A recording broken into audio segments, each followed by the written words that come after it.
Abu road, Rajasthan. केंद्रीय रक्षा मंत्री राजनाथ सिंह ने सोमवार को ब्रह्मा कुमारीज संस्थान के मुख्यालय शांतिवन में सुरक्षा सेवा प्रभाग द्वारा शुरू किए जा रहे देशव्यापी सुसशक्तिकरण से राष्ट्र सशक्तिकरण सेल्फ एम्पावरमेंट कैंपेन की दीप प्रज्वलन कर लॉन्चिंग की। साथ ही 5 दिवसीय राष्ट्रीय सम्मेलन के समापन समारोह को संबोधित किया। इसमें देश भर से 400 सेना के अधिकारी और जवानों ने भाग लिया। कार्यक्रम में राजस्थान के 3 मंत्री के बिश्नोई, जोराराम कुमावत और ओटाराम देवासी विशेष रूप से मौजूद रहे। रक्षा मंत्री राजनाथ सिंह ने 42 मिनट के अपने संबोधन में योग से लेकर अध्यात्म, सेना, भारतीय अर्थव्यवस्था और सेल्फ एम्पावरमेंट पर बात की। उन्होंने कहा कि मैं एक योगी और सैनिक में खास अंतर नहीं देखता हूं। साधक के जीवन का सबसे बड़ा लक्ष्य और ध्येय मानवता की सेवा करना ही होता है।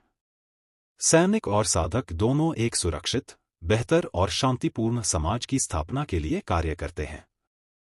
एक सच्चे सैनिक के अंदर एक साधक और एक साधक के अंदर एक सैनिक जरूर विद्यमान रहता है। सैनिक जो सीमा पर हमारी सुरक्षा कर रहे हैं, वह योग साधना का ही एक रूप है। राष्ट्र की रक्षा केवल शस्त्र से नहीं होती है, यह होती है चेतना से, चरित्र से और चैतन्यता से। इसके लिए आध्यात्मिकता और योग सबसे बड़ा साधन है। यह अभियान महत्वपूर्ण इसलिए भी है कि हम अपने सैनिकों को केवल शस्त्रधारी नहीं, बल्कि शास्त्रधारी भी बना सकें। हम केवल उन्हें लड़ाई के लिए नहीं, बल्कि आत्मबल के लिए भी तैयार कर सकें। सिंह ने कहा कि आज एआई का दौर चल रहा है। हमें देश दुनिया की पल पल की खबरें पता चल रही हैं, लेकिन हमें यह पता नहीं चल रहा है कि हमारे भीतर क्या चल रहा है। हम पूरी दुनिया की खबर रखते हैं, लेकिन अपनी खबर नहीं रखते हैं। हमारे सैनिक भी पूरी दुनिया की चीजें देखते हैं, लेकिन अपने अंदर नहीं झांकते हैं। हम बाहरी दुनिया से तो जुड़ जाते हैं, लेकिन अपने आप से नहीं जुड़ पाते हैं। आज भारत बोलता है तो दुनिया कान लगाकर सुनती है। रक्षा मंत्री सिंह ने कहा कि वर्षों पहले दुनिया के देशों में अंतर्राष्ट्रीय मंचों पर यदि कोई जाकर बोलता था तो भारत की बातों को उतनी गंभीरतापूर्वक नहीं लिया जाता था। लेकिन आज भारत का कद और सिर इतना ऊंचा हो गया है कि भारत जब बोलता है तो पूरी दुनिया कान लगाकर सुनती है। लोग कहते थे कि यह गरीबों भिखारियों का देश है। करिश्मा हुआ है। जो भारत 2014 के पहले 11वें स्थान पर था, वह धन दौलत, इकोनॉमी के मामले में 5वें स्थान पर पहुंच गया है। अब भारत को कोई रोक नहीं सकता है। 2 साल के बाद भारत अर्थव्यवस्था के आकार के मामले में दुनिया में टॉप 3 देशों में शामिल हो जाएगा।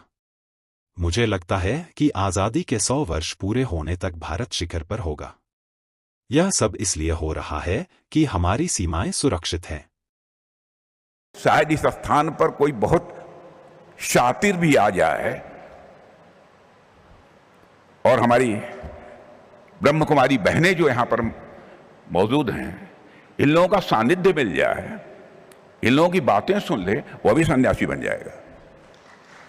Self empowerment through inner awakening, यह थीम अपने आप में बेहद इंटरेस्टिंग है, बहुत ही दिलचस्प है।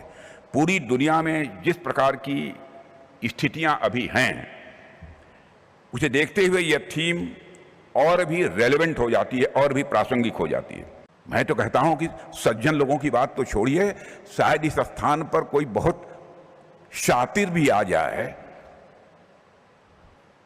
और हमारी ब्रह्म कुमारी बहनें जो यहां पर मौजूद हैं, इन लोगों का सानिध्य मिल जाए, इन लोगों की बातें सुन ले, वह भी सन्यासी